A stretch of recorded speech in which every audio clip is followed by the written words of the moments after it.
ঈদের আনন্দ মানে যদি হয় ঘরে ফেরা, নদীপথে সেই আনন্দ যেন আরো জীবন্ত। লঞ্চে ভেসে চলে মানুষ আর স্বপ্ন, শিশুদের হাসি, হাতে বেলুন, সব মিলিয়ে এক উচ্ছ্বাসের যাত্রা। ছোট বড় সকলেই শেকড়ের টানে এর যাত্রার বাড়ির পথে। এর যাত্রার স্বপ্ন নিয়ে মাইনুল মারুফের প্রতিবেদন। ক্যামেরায় ছিলেন বাদুলা ত্রিপুরা।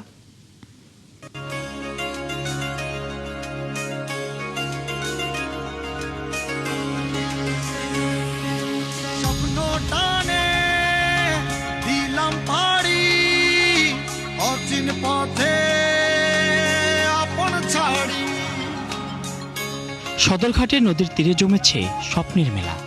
ঢেউয়ের গানে মিশে গেছে হাজার হৃদয়ের নারীর টান। ঈদ এসেছে, শুধু কোনো অনুভূতি নয়, এ যেন শহরের কনক্রিট ভেদ করে ফুটে ওঠা মায়াময় সবুজের আহ্বান।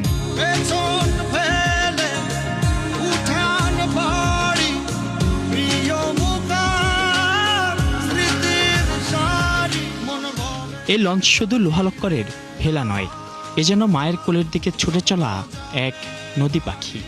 স্বপ্ন যাবে বাড়ি আমার, আর আজ সেই স্বপ্ন পথ খুঁজে পেয়েছে।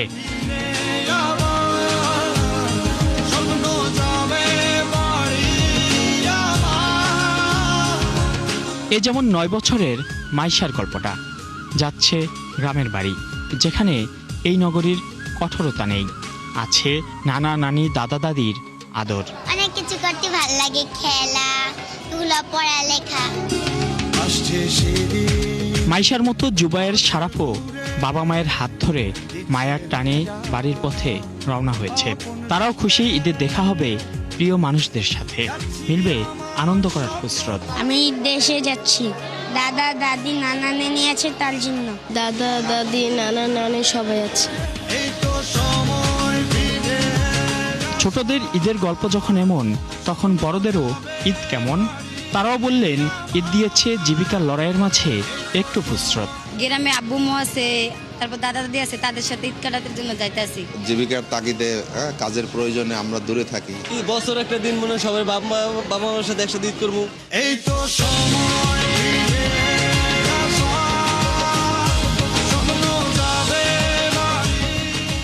স্বপ্নগুলো যখন একসাথে ভেসে চলে নদীর বুকে, তখন ঈদ আর উৎসব থাকে না, এটা হয়ে ওঠে ঘরে ফেরার গভীরতম অনুভূতি। যে অনুভূতি ক্লান্ত জীবনে নতুন করে বাঁচার ইচ্ছে জাগায়, আর সব কষ্টের মাঝেও দেয় আরেকটা বছর অপেক্ষা করার শক্তি।